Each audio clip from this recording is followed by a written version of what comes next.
आज हम जानेंगे दाऊद इब्राहिम की कहानी कि कैसे वो जुर्म की दुनिया का बेताज बादशाह बना। सोचिए, एक ईमानदार पुलिस वाले का बेटा भारत का सबसे बड़ा आतंकवादी आखिर कैसे बन गया। 70 के दशक की मुंबई। दाऊद का मन पढ़ाई में नहीं लगता था।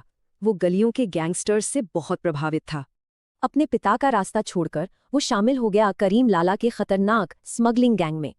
लेकिन उसकी महत्वाकांक्षा बहुत बड़ी थी और यही से शुरू हुआ धोखे का पहला खेल। उसे 2 लाख की फिरौती वसूलने का काम मिला, पर उसने ज्यादातर पैसा अपनी जेब में डाल लिया। लेकिन जब ये सच्चाई सामने आई तो सजा बहुत बुरी थी, और वो भी सबके सामने। उसे बुरी तरह पीटा गया और गैंग से निकाल दिया गया। उसी रात उसने कसम खाई, अब वो किसी के लिए काम नहीं करेगा। इसके बाद उसने बनाई अपनी डी कंपनी, अपने भाइयों के साथ एक ऐसा गैंग जो किसी आर्मी से कम नहीं था।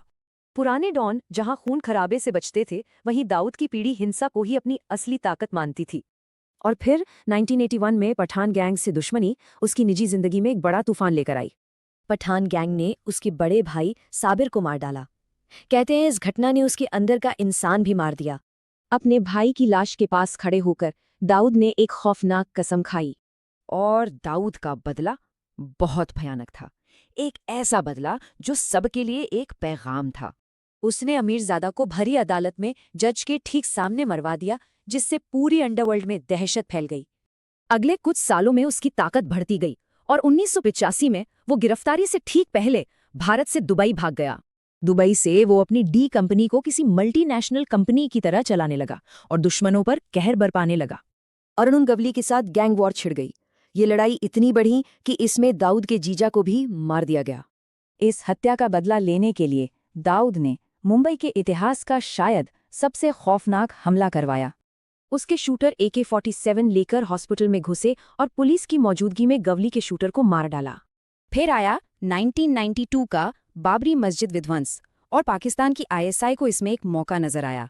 ISI ने दाऊद को एक डील ऑफर की, उसके साम्राज्य को प्रोटेक्शन, बदले में उसका स्मगलिंग नेटवर्क चाहिए था।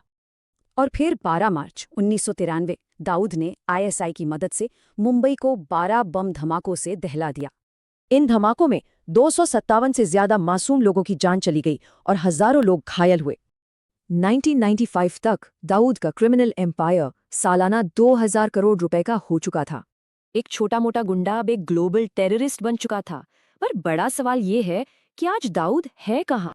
माना जाता है कि वो आज भी पाकिस्तान के कराची